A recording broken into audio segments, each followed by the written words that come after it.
حالا هرچی رویه بیمار بهتر باشه سرعت رشد بیماری کاهش پیدا. من بیمار داشتم قرار بوده 1 هفته زنده بمونه ولی الان 1 سال و نیم زنده است با حفظ روحیه نشاط و شادی. بلدید شادش کنی؟ این کارم بلد نیستید؟ چرا خب برید بکنید. لوکال همه اینا تهاجم فرهنگی ها.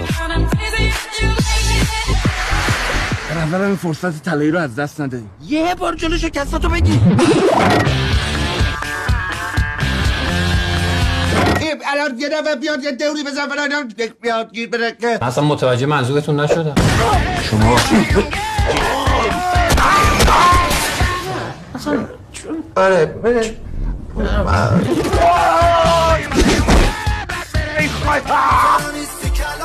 بخون آقا بخون بیشتر از این اصلا منو خورد نکن بخون آقا.